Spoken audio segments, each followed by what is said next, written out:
Hello guys, my name is Amantu Saraswat. I'm from Topladi City, which is situated in Andhra Pradesh. तो आज हम अपना current electricity chapter को continue करेंगे। हमने करंट इलेक्ट्रिसिटी में बहुत सारी चीजों को अब तक पढ़ लिया है, जिनमें से कुछ चीजें मैं अभी वापस से क्या क्या चीजें पढ़ी थी उनको मैं अभी रिव्यू अभी इनको देख लेते हैं क्या क्या पढ़ा था। सबसे पहले इलेक्ट्रिक करंट क्या होता है, ये चीज हम पढ़ी थी। उसके बाद इलेक्ट्रिक करंट इन कंडक्टर्स और ओम्स लॉ पढ़ा था। ओम्स लॉ क्या होता है? V directly proportional to I, voltage या फिर potential difference directly proportional to current and proportional when we remove the proportionality sign, there is a variable, sorry, constant will come called R called resistance of that wire or conductor. So symbol as ohm, like that. उसके बाद हमने drift वाला drift and electron and origin of resistivity पढ़ा था। Okay, तो और उसके बाद मोबिलिटी पढ़ा था। Mobility, limitations of Ohm's law, ये भी चीजें पढ़ी थी। कहाँ कहाँ पर हमारा ओम्स लॉ जो है काम नहीं करता है, इस सब के बारे में पढ़ा था। उसके बाद रेसिस्टिविटी ऑफ वेरिएबल मटेरियल्स के बारे में भी हमने थोड़ा जान लिया था। ओके, तो metals have low resistivity in the range of, ये हमने इसको हाईलाइट भी किया था कि okay, metals have low resistivity in the range 10 power minus 8 ohm meter to 10 power minus 6 ohm meter. At the other end are insulators like ceramic, rubber and plastic having resistivity 10 power 18. तो resistivity जो होती है ना, मतलब जो एकदम plastic material है, plastic having 10 power time greater than the metal, okay, or more. In between the two are the semiconductors, okay. तो इनमें जो मतलब जो वेरिएबल इनकी जो रेसिस्टिविटी होती है उनमें सेमीकंडक्टर्स की जाते हैं। These however have resistivity characteristically decreasing while, हाँ, ये एक नोटेबल एक पॉइंट है, decreasing with the temperature. Okay, तो अगर हम टेम्परेचर बढ़ाते जाएंगे या ओके, तो इसमें रेसिस्टिविटी की जो कैरेक्टरिस्टिक्स हैं वो डिक्रीज होती जाएंगी। Okay, the resistivity of resistivities of semiconductors can be decreased by adding some amount of suitable impurities. तो रेसिस्टिविटी कैसे बढ़ाई जाए इसका भी उपाय उन्होंने बता दिया है कि अगर उसमें थोड़ा सा impurities डाल दी जाए तो रेसिस्टिविटी बढ़ जाएंगी। This last feature is exploited in use of semiconductor for electronic device. तो जितना मैंने इसमें हाईलाइट किया है ना, तो ये सारी चीजें इंपॉर्टेंट है। कुछ इनसे बहुत सारे क्वेश्चन भी बन जाते हैं, कभी कभी सीधे डायरेक्टली क्वेश्चन भी बनते हैं कि अगर हमको सेमीकंडक्टर्स में रेसिस्टिविटी बढ़ानी है तो क्या करें, इसमें इम्प्योरिटी मिला दें। इस तरह के मल्टीपल क्वेश्चन मिल जाते हैं, तो इनको भी भेज रहा हूँ। तो इनको भी ध्यान में रखना है। ये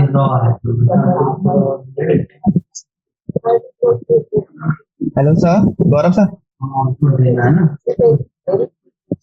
हाँ, hello sir. Sir background voice आ रहा है सर आपके यहाँ से, तो okay, we will continue now. Temperature dependence of resistivity. तो ये यहाँ से आज हम अपना नई यात्रा को हम आरंभ करेंगे, अपनी नई जर्नी को हमारा, इस चैप्टर की नई जर्नी को आरंभ करेंगे पुनः। तो टेम्परेचर डिपेंडेंस ऑफ रेसिस्टिविटी, तो जो रेसिस्टिविटी होती है वो टेम्परेचर पर किस प्रकार से आधारित है, मतलब किस प्रकार से डिपेंडेंट है, उसके बारे में हम यहाँ पर समझेंगे। Resistivity of material is found to be dependent on the temperature. Different materials do not exhibit the same dependence on temperature. Okay, so over a limited range of temperature that is not too large, okay, the resistivity of materials conductor is approximately given by, तो temperature के साथ साथ जो भी resistivity में change आता है वो इन लोगों ने यहाँ लिख दिया है। अरे यार, तो ये एक्सप्रेशन है, इसी एक्सप्रेशन के आधार पर रेसिस्टिविटी किसी भी मेटल की टेम्परेचर पे डिपेंड करती है। इसमें अल्फा जो है वो उस मेटल का एक्स मतलब हीट ट्रांसफर को डिपेंड करता है। मतलब हीट ट्रांसफर को जो रेट होता है ना कांस्टेंट, उसको ये दर्शाता है। Where PT is the resistivity at the temperature T and rho naught at is the same as the reference temperature T naught. Alpha is called temperature coefficient of resistivity. Okay, जैसा मैंने बताया। And form equation 3.26. The dimension of alpha is temperature minus inverse. Okay, तो temperature inverse alpha का मतलब मात्रक होता है या फिर सिंबल बोल लीजिए या डायमेंशन बोल लीजिए। For metals alpha is positive. Okay, ये चीजें थोड़ी बहुत याद कर रख लेनी है। ये for metals alpha is positive. Okay, so the relation of equation 3.6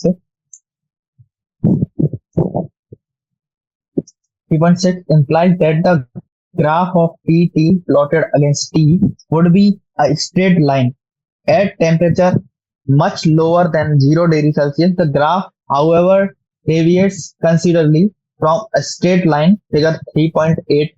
Okay, equation 3.26 thus can be used approximately over a limited range of T out my reference temperature T naught, where the graph can be approximated as a straight line. Okay, तो इसमें कुछ graph इन्होंने बना के दिए। तो ग्राफों के आधार पर इन्होंने अलग अलग चीजों की रेसिस्टिविटी और टेम्परेचर के डिपेंडेंसी बताई गई। ओके, तो पहला ग्राफ है resistivity P R of copper as a function of temperature. Okay, तो इसकी जो रेसिस्टिविटी है टेम्परेचर के साथ एक रिलेशन रखती है एक्सपोनेंशियली, या फिर आप कह सकते हैं ये स्क्वायर फंक्शन भी दिख रहा है एक तरह से, स्क्वायर फंक्शन, और you can say it also exponential.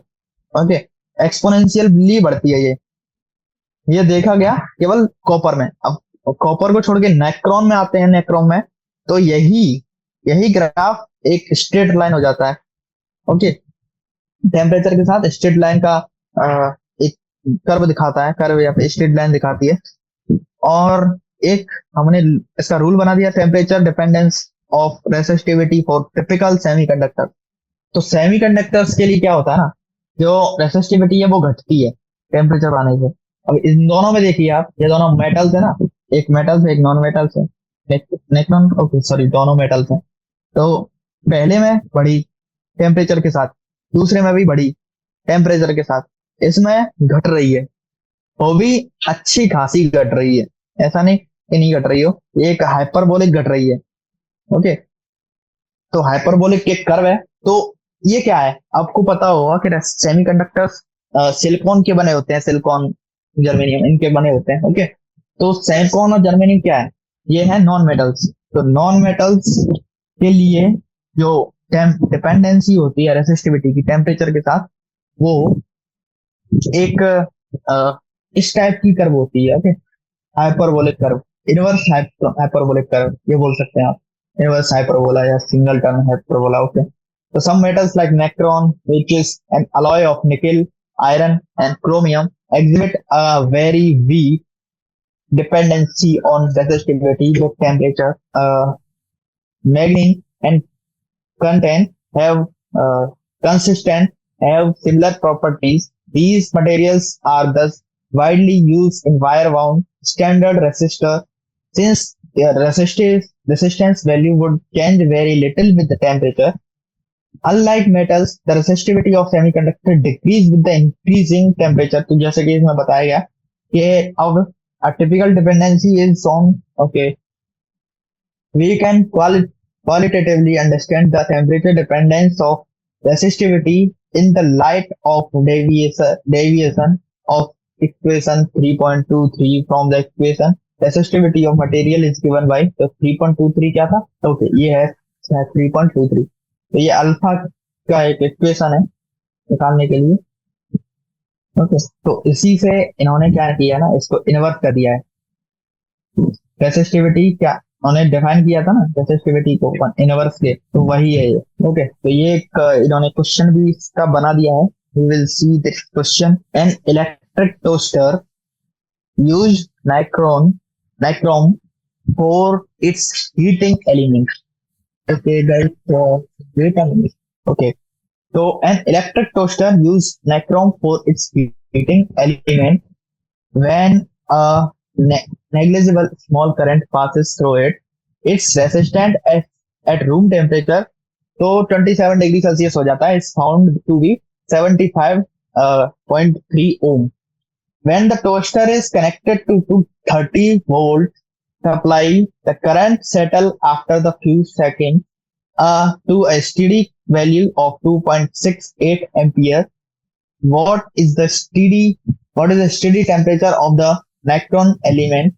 The temperature coefficient of resistance of nichrome average over the temperature range involved is. तो ये इसका मतलब कोफिशिएंट दे रखा है. ओके, तो अभी इस क्वेश्चन को कैसे सॉल्व करेंगे? इस क्वेश्चन को सॉल्व करने के लिए सबसे पहले हमें क्या क्या चीजें दी गई हैं उनको हमें अपने पास ले लेना है. क्या क्या है?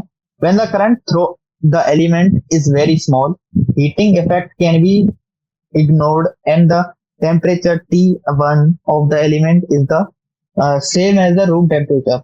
Okay, तो इन्होंने अज्यूम किया कि जो रूम टेम्परेचर है वो भी 27 डिग्री सेल्सियस ही है. 27 जो भी कितने, हाँ T1 जो भी दिया है. Okay, when the toaster is connected to a supply, its initial current will be slightly higher than its steady value of 2.68 ampere, but due to heating effect of current, the temperature will rise. Okay, तो temperature rise करेगा heating effect के कारण. This will cause an increase in resistance and a slight decrease in current in a few seconds. Okay, तो कुछ ही सेकंडों में बढ़ेगा घटेगा. Okay, in resistance and the slight decrease in the current. Okay, so in a few seconds a steady state will be reached. तो कुछ ही समय बाद steady state पहुंच जाएगी इसकी. Okay, the when temperature will rise no further and both the resistance of the element and the current down will achieve steady value. The resistance R2 or at the steady temperature T2 is. तो R2 इन्होंने सबसे पहले निकाल लिया है. तो R2 कैसे निकालेंगे? क्योंकि इन्होंने क्वेश्चन में क्या दे रखा था कि पोटेंशियल दे रखा था और उसी पोटेंशियल डिफरेंस पर करंट दे रखा था. अब करंट दे रखा है और पोटेंशियल डिफरेंस दे रखा है तो हम रेसिस्टेंस तो तुरंत निकाल ही सकते हैं. रेसिस्टेंस क्या हो जाएगा? रेसिस्टेंस हो जाएगा इनका 230 वोल्ट अपॉन 2.68, दैट इज 85.8 ओम.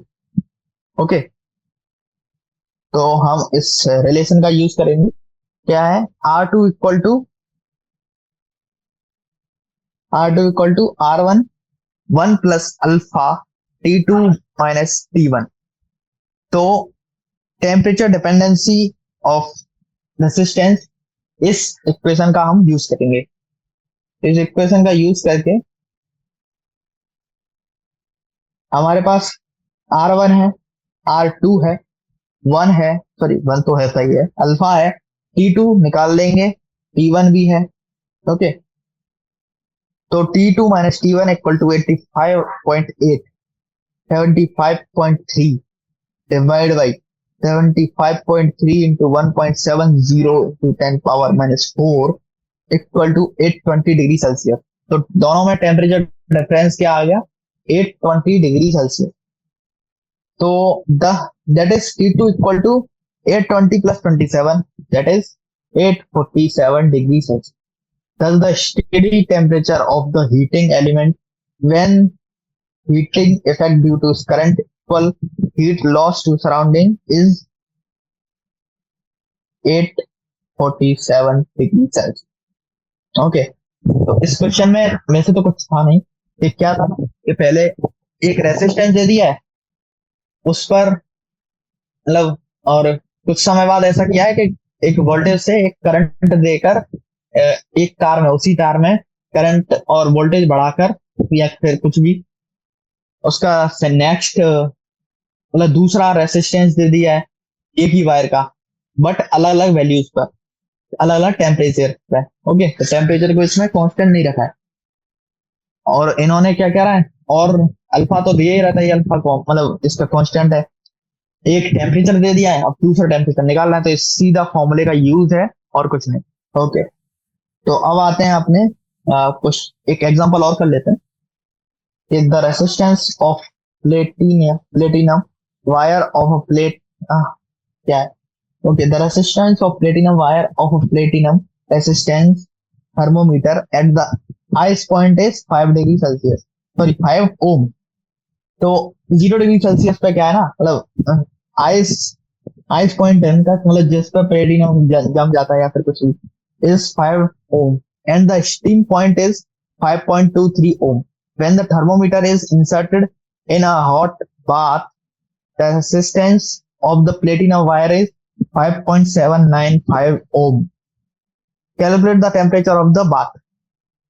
तो क्या है ना, इसमें 0 डिग्री सेल्सियस टेम्परेचर दे दिया, और मतलब कुछ स्टीम पॉइंट है ना कि 100 डिग्री सेल्सियस पे एक टेम्परेचर दे दिया। अब इनसे, इन दोनों टेम्परेचर से हमें मतलब, और शायद हाँ इनिशियल रेसिस्टेंस भी दिया है, तो इन दोनों से हम सबसे पहले अपनी अल्फा की वैल्यू कैलकुलेट करेंगे। अल्फा के बाद हम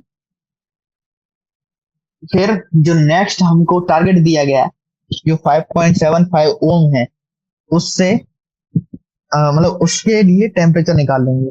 ओके, तो सबसे पहले आर नॉट हमारा 5 ओम है, आर 100 सॉरी आर 0 और आर 100 हमारे पास दिए गए हैं, एंड आर 1 दे रखा है। Okay, R T sorry R T मतलब किसी टी टेम्परेचर पे, तो आर टी इक्वल टू क्या हो जाएगा, आर टी हो जाएगा R 1 minus R naught upon R 100 minus R naught into 100। Okay, जो भी, तो आर टी जो है R naught 1 plus alpha T. Okay, तो इस फॉर्मूले का यूज करके हम ये पुट कर देंगे सारी वैल्यूज, 5.795 माइनस 5, 5.23 माइनस 5 इंटू 100। तो ये सारी चीजें हैं, इनको पुट करके 345.65 डिग्री सेल्सियस ये हमारा टेम्परेचर आ जाएगा, जब उस वायर का अ, जो भी रेसिस्टेंस है 5.795 ओम है। तो ये है इस ऐसे क्वेश्चंस को करने का कंसेप्ट। ओके, अभी हम अपना नया एक टॉपिक है इसमें, जो थोड़ा सा इम्पोर्टेंट टॉपिक भी है, ये है electrical energy and power. Okay, तो इलेक्ट्रिकल एनर्जी होती क्या है, जैसे आप जानते हो बहुत सारी एनर्जीज होती है इस दुनिया में एग्जिस्ट करती है, उन्हीं में से इलेक्ट्रिकल एनर्जी भी है एक। तो इलेक्ट्रिकल एनर्जी क्या होती है, हमें इसके बारे में देखना पड़ेगा। तो एक तो होती है पोटेंशियल एनर्जीज, तो इसमें थोड़ा सी पढ़ लेते हैं इसकी जो भी है। In a time interval delta t, an amount of charge delta q equal to I delta t travel from A to B. The potential energy of the charge at A by definition was q v or A, and similarly at B, that is q v b. Okay, thus change in its potential energy delta u equal to final potential energy minus initial potential energy. एक चीज मैं आपको यहाँ पे बताना चाहूंगा कि जो हमारा V होता है, V मतलब पोटेंशियल, पोटेंशियल डिफरेंस,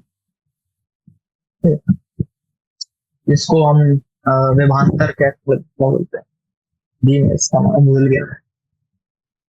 विभव विभवांतर, हाँ विभवांतर, इसको विभवांतर भी कहते हैं। ओके, जो भी विभव होता है। ओके, तो इसको हम Q इंटू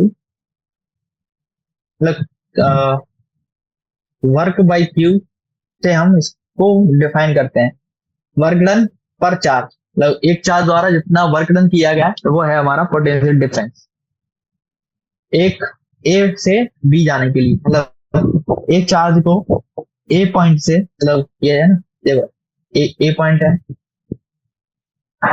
ये है बी पॉइंट। अब ए पॉइंट से बी पॉइंट जाने में जितना एक चार्ज को वर्क करना पड़ा, तो इस मान लीजिए डेल्टा क्यू या फिर डेल्टा डब्ल्यू इसने वर्क किया, तो इसका विभव अंतर इस जगह से इस जगह में क्या होगा, डेल्टा वी। यहाँ पर मान लीजिए वी है, तो वी प्लस डेल्टा वी, तो डेल्टा वी क्या होगा, डेल्टा वी होगा work, total work upon charge. Okay, तो अभी जहां तक आप जानते हैं वर्क और एनर्जी एक ही डायमेंशन के होते हैं, बस थोड़ी सी डेफिनेशन अलग है। तो वर्क और energy equal to charge into delta V या फिर वी। तो इस तरह से ये फॉर्मूला डेराइव हुआ जो अभी हम यूज कर रहे हैं इस क्वेश्चन में। तो इसमें एक पोटेंशियल एनर्जी पूछा गया है। पोटेंशियल एनर्जी एक किसी सिंगल जगह के लिए तो नहीं हो सकती, तो ये होती है डिफरेंस। तो ये होता है फाइनल माइनस इनिशियल। ओके, तो अब आते हैं final potential energy minus initial potential energy. तो क्या था, तो डेल्टा क्यू कॉमन ले लिया, B B minus D A, तो इसको हम डेल्टा बी कर सकते हैं या फिर बी कर दो, कुछ नहीं। तो इस क्या आया, माइनस डेल्टा क्यू भी, क्योंकि ए पर ज्यादा वोल्टेज था। Okay, if changes move without collision through the conductor, their kinetic energy would also change so that the total energy is unchanged. Conversation of total energy would then imply that delta k equal to minus delta u. Okay, potential energy है ये, क्या kinetic energy equal to negative of potential energy होता है जो, क्योंकि okay, तो that is delta Q equal to I into delta T. Okay, I V delta T greater zero. Okay, तो thus in case charge will move freely through the conductor under the action of electric field, their kinetic energy would increase as they move. We have however seen earlier that on average change carries not move with acceleration but with a steady drift velocity. This is because of collision with ion and atom during transit, during collision, and energy gained by the charge thus is shared with the atom. The atom vibrates more vigorously, that is the conductor heat up.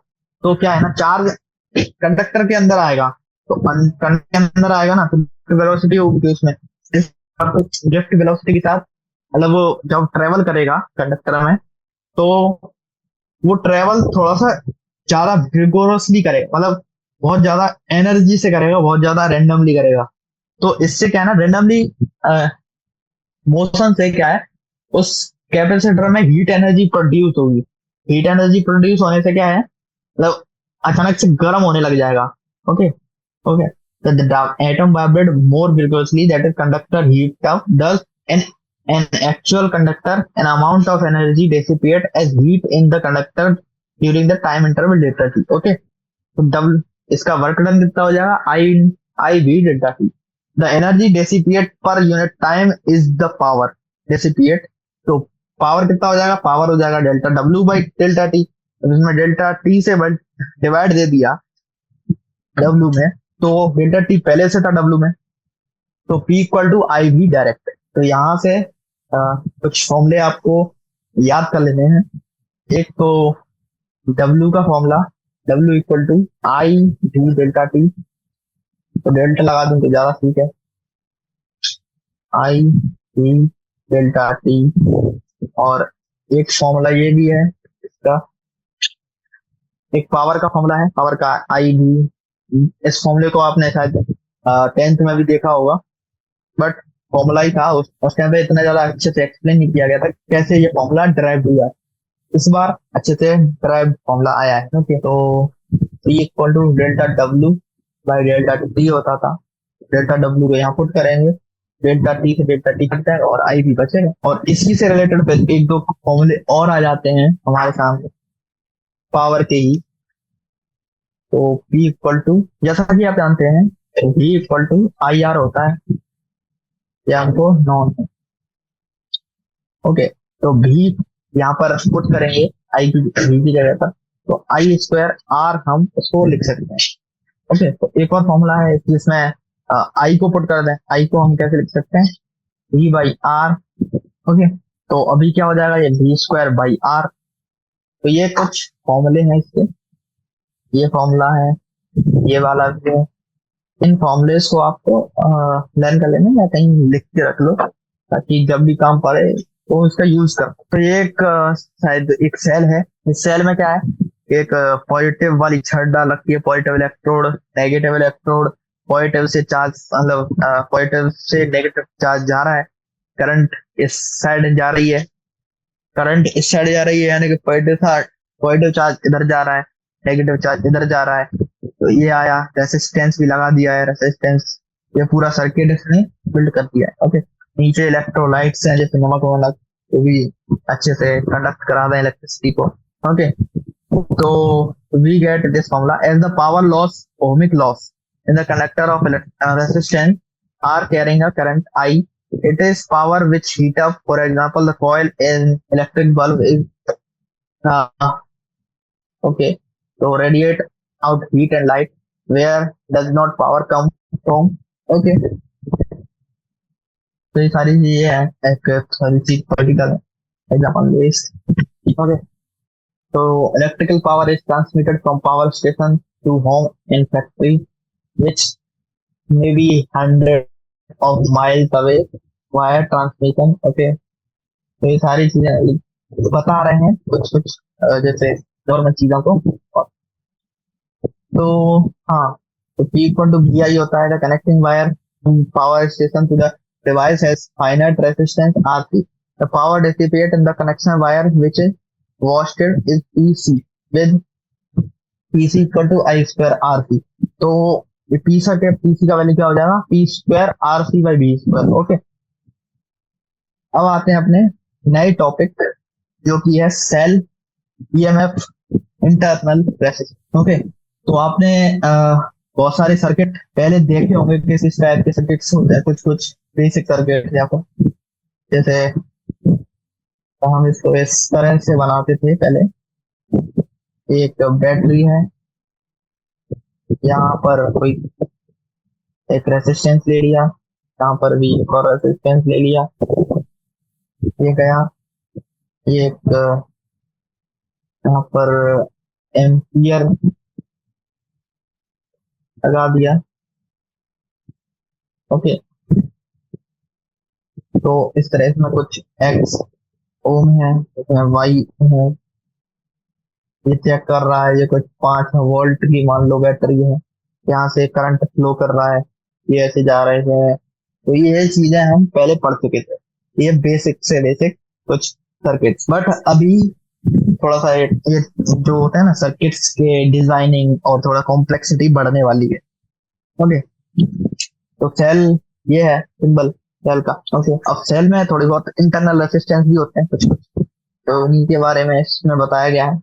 तो V equal to potential difference between P and A, तो इनकी एक अलग theory है ये। Okay guys, तो we are on the topic EMF and electricity. Okay, तो मैं बता रहा था कि इन दिस चैप्टर जो सेल वाला पार्ट है ना, सेल में जब भी हम चेक करेंगे तो इसको पोटेंशियल डिफरेंस या फिर V विभव ऐसा कुछ नहीं बोलेंगे, जैसा कि यहाँ बोला है। तो इसको ये बैटरी है ना, तो ये बैटरी के जो पोटेंशियल डिफरेंस होगा वो हम ईएमएफ से डिनोट करेंगे। ओके, अभी आपको ईएमएफ का फुल फॉर्म भी बताया जाएगा, मे बी यहाँ होगा कहीं ना कहीं तो होगा। ओके, जस्ट हाँ ये रहा ना, the difference is called electromotive force. अभी मुझे इलेक्ट्रोमैग्नेटिक याद था, इसका थोड़ा बहुत गलती हो जाता है। ओके, तो ये फॉर्मूले के बारे में डिस्कस किया था, आई आर इक्वल टू ये चीज है, ये तो I R equal to E minus I R. Okay, तो ये हो गया टोटल रेसिस्टेंस। तो आर तो है वायर का रेसिस्टेंस, वायर में भी मतलब जितने भी रेसिस्टेंस लगाए हैं एक्सटर्नली, और आर है इंटरनल रेसिस्टेंस, और ईएमएफ और आई। तो आई पता था आपको, आई क्या होता है? ठीक है। तो I equal to E M F by R plus R. तो आर प्लस आर क्या है? टोटल रेसिस्टेंस ऑफ आ, मतलब ये टोटल रेसिस्टेंस किसकी चीज का है? टोटल रेसिस्टेंस है ये पूरे एक सर्किट का। अगर वायर का बोला जाए तो वायर का है आर, और अगर बैटरी का बोला जाए फिर सेल का बोला जाए तो आर। तो cell in series and parallel, तो एक टॉपिक आता है, अगर सेल्स को सीरीज में जोड़ दिया जाए या पैरेलल में जोड़ दिया जाए तो क्या होगा? ओके, तो like resistors, cell can be combined together in an electrical circuit, and like resistor, one can for calculating current and voltage in a current replace the combinations of cells by equivalent cell. Okay, तो अभी क्या है ना, उन्होंने दिखाया गया है कि जो पोटेंस मतलब जो भी होता है ना, दो सेल लगा दिए थे खैर अलग अलग सीरीज में, तो उनका क्या होगा, क्या इक्विवेलेंट आएगा? तो इसी के बारे में हम अभी पढ़ेंगे, कैसा क्या होता है, अगर सीरीज में जोड़ जाए तो क्या होगा, अगर पैरेलल में जोड़ दिया जाए तो क्या होगा। ठीक है, जहां तक मुझे अभी तक याद है, ये चीजें अपोजिट होती हैं रेजिस्टेंस की। जैसे रेजिस्टेंस अगर सीरीज में होता है तो सीधा सीधा जुड़ जाता है रेजिस्टेंस, अगर पैरेलल में होता है तो वन अपॉन में करेक्ट करना पड़ता है। जैसे एक फॉर्मूला है ना, one upon R equal to one upon R one plus one upon R two. तो होता है ये फॉर्मूला, ये होता है पैरेलल के लिए, तो सीरीज के लिए भी होता है। सीरीज के लिए फॉर्मूला है R equal to R one plus R two direct. जहां तक मुझे याद है ये अपोजिट हो। Consider first two cell in a series where one terminal of the two cell is joined together, leaving the other terminal is either cell free E1 और E2, इसको हमने मान लिया है, are the EMFs of two cell R1 and R2 their internal resistance respectively. Okay, तो लेट कर रहा है तीनों के, मतलब B A B B B C with the potential difference at the point A B and C. तो ये तीन पॉइंट है, ए पॉइंट, बी पॉइंट और सी पॉइंट, तीनों पर अलग अलग पोटेंशियल डिफरेंस उन्होंने डिफाइन कर लिया, B A B B B C. Okay, so in the figure then VA minus VB is the potential difference between positive and negative terminal and of the first cell. We have already calculated in equation 3.38, and hence VAB equal to VA minus VB, that is EI minus IR. Okay, यहाँ पर I चल रहा है तो I internal resistance R। Similarly BC, BC के लिए क्या है, E2 equal to IR2 हो जाएगा। Here the potential difference between the terminal A and C of the combination is VAC के लिए क्या हो जाएगा, VA minus VC। अब VC और VA, अब देखो VA और VB नेगेटिव है ना, मतलब माइनस होते हैं, तो VA minus VB plus VB plus VC, तो ये दोनों को घटाया मतलब जोड़ा, ई जो ई वन में minus I R one, E two minus I R two. तो E one plus E two तो डायरेक्टली ऐड हो गए, minus I R one plus R two, ये भी डायरेक्टली ऐड हो गए। ओके, और if we wish to replace the combination by the single called between A and C of EMF E equivalent and the internal resistance equal to E R equivalent, we would have VAC equal to E equivalent minus R equivalent। तो जहां तक मैं सोच रहा था ये opposite होना चाहिए, बट ये अपोजिट नहीं निकला, थोड़ा सा मेरा ही कंफ्यूजन हो गया था। तो अगर ये दो सेल, ए पॉइंट एक है बी पॉइंट, एक कहाँ गया बी पॉइंट, इससे इसको कनेक्ट किया, इससे इसको कनेक्ट किया,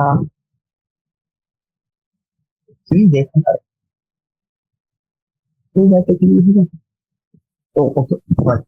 तो ये एक यहाँ पर सेल लगा दिया, एक सेल यहाँ लगा दिया, इसका था E1, इसका था E2, इसका R2, इसका R1। तो इन्होंने निकाला था VAB equal to VA minus VB, that is eta one minus I R1,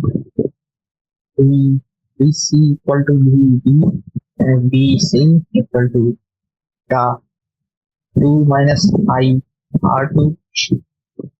और यदि हम बी एफ सी निकाला जाए तो हमें क्या करना पड़ेगा, B A B plus B B C, that is eta 1 - i r1 plus eta 2 - i r2। तो eta 1 plus eta 2 common, plus या फिर i - i r1 plus r2, that is finally we have v equivalent equal to eta equivalent minus I r equivalent। Okay, तो ये हमारे पास finally formula निकल के आया। तो ये हमारे पास अंतिम फॉर्मूला आ गया है इक्विवेलेंट निकालने के लिए। अगर यहाँ पर मैं पॉइंट लिख देता हूँ, if else are in series, we have to just add them।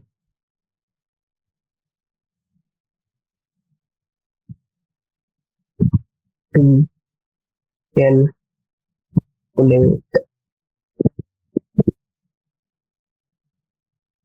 EMF and resistance। Okay, तो अगर हमें ईटा इक्विवेलेंट निकालना हो तो ईटा 1 प्लस ईटा 2 करना पड़ेगा, और आर इक्विवेलेंट निकालना हो तो R1 प्लस R2 करना पड़ेगा। अभी आए इनमें पैरेलल वाली चीज है। अब पैरेलल में क्या हुआ, पैरेलल में जो हुआ क्या हुआ, पैरेलल में हुआ कि इसमें अब ये जानते ही होंगे आप कि अगर सीरीज में देख रहे हैं तो वोल्टेज सेम होता है सीरीज में, और जो से सॉरी सॉरी सीरीज में देख रहे हैं तो करंट सेम होता है हर जगह हर वायर में। अगर पैरेलल है तो उसमें वोल्टेज सेम होगा। तो इसमें इस बार पिछली बार हमने वोल्टेज से निकाला था, इस बार हमको करंट से निकालना पड़ेगा। ओके, तो इक्विवेलेंट करंट इक्वल टू पहले वाले में करंट प्लस दूसरे वाले में करंट। ये पहले वाला करंट है, ये दूसरा वाला करंट है। ओके, पहला वाला करंट ऊपर से जा रहा है, नीचे वाला दूसरे I2 से जा रहा है। करंट डिवाइड हुआ जैसा कि इसमें दिखा है। तो ये एक पॉइंट मान लीजिए, एक ये पॉइंट, एक ये पॉइंट मान लीजिए, ये पॉइंट मान लीजिए।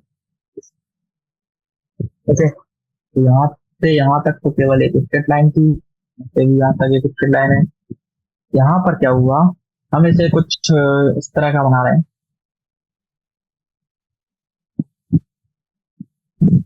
ताकि ये आसानी रहे। ओके, तो ये इस तरह का था, तो एक ये मान लिया, ये भी मान लिया। ओके, तो इसमें यहाँ तक तो आई आ रहा था करंट, बट ये करंट डिवाइड होके पहले वाले में गए I1, दूसरी वाले में गए I2, बट दोनों पॉइंटों पर भी यहाँ से हटा देते हैं। इस जगह पर अपन अगर वोल्टेज पर वोल्टेज कैलकुलेट करें तो इसका भी वोल्टेज V होगा, यहाँ पर भी वोल्टेज V ही होगा। ओके,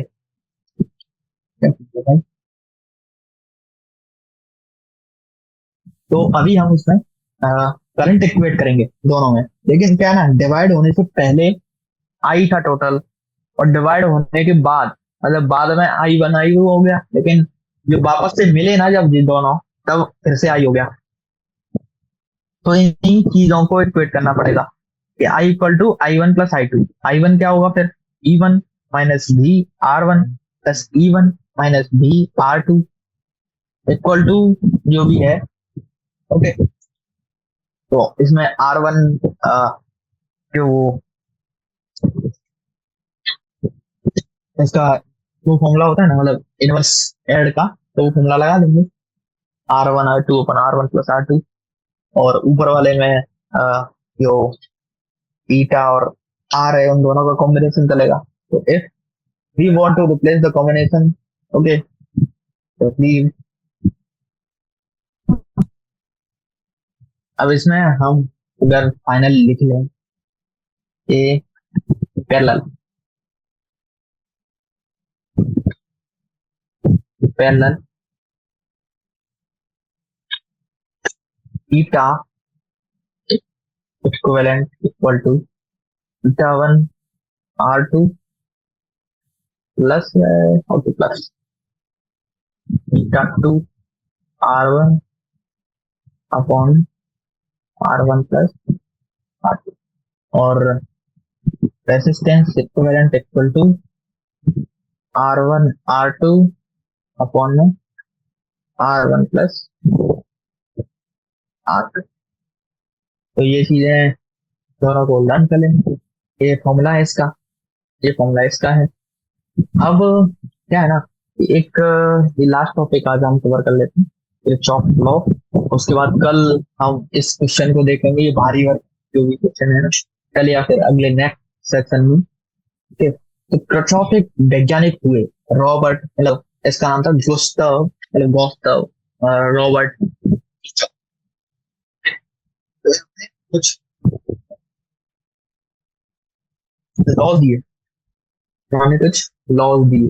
वो कुछ लॉज क्या थे,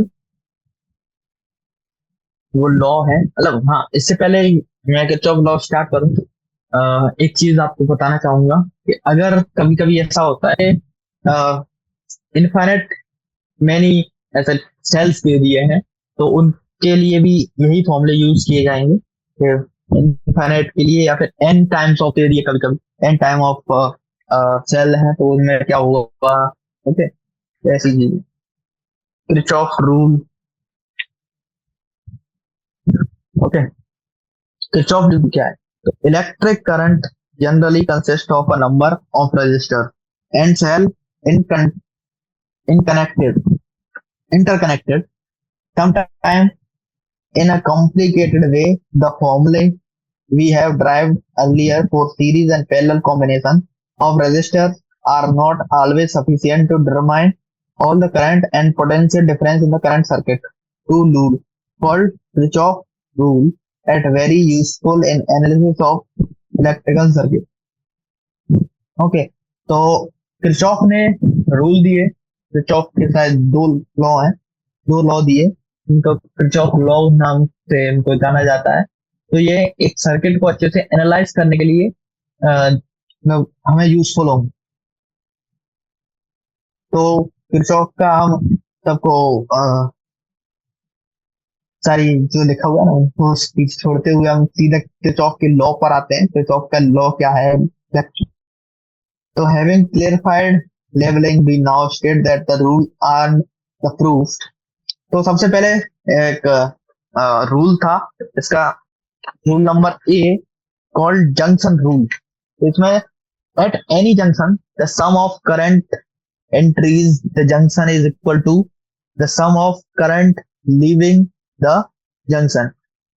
तो क्या था, एक कोई सा जंक्शन है, इसमें शायद एग्जांपल भी होगा, इसी से देख लेते हैं।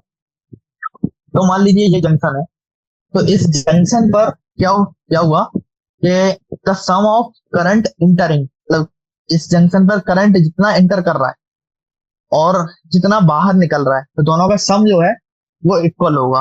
ओके, तो ये मान लीजिए एक जंक्शन है, यहाँ से करंट एंटर करा I1, इस जंक्शन पर डिस्ट्रीब्यूट हुआ I2 और I3 के में।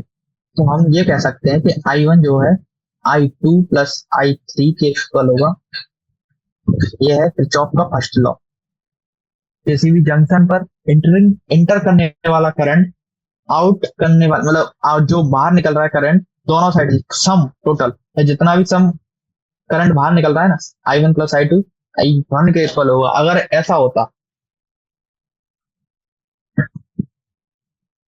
इधर से आ रहा I1, इधर से आ रहा I2, इधर को गया I3 क्लियर हो गया I4, तो हम कह सकते थे कि I1 plus I2 equal to I3 plus I4। Okay, तो ये था junction rule, first law.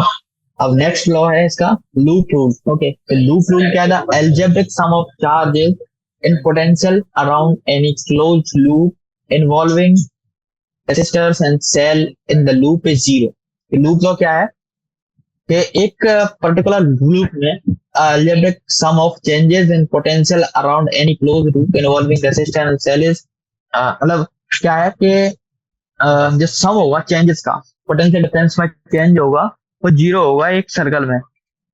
Okay, ये the algebraic sum of changes in potential around any close loop, किसी क्लोज लूप में हमेशा जो होगा चेंज पोटेंशियल डिफरेंस जीरो होगा। चेंज, जैसे एक ये क्लोज लूप ले लिया, तो इसमें पोटेंशियल डिफरेंस में चेंज हमेशा जीरो होगा। तो ये हमारा सेकंड लॉ था। अब इन इसके बाद की जो हमारी जर्नी है, इसको हम नेक्स्ट सेशन में इसको कंटिन्यू करेंगे। ओके, तो we will see you in next lecture of our electric current. Good bye guys.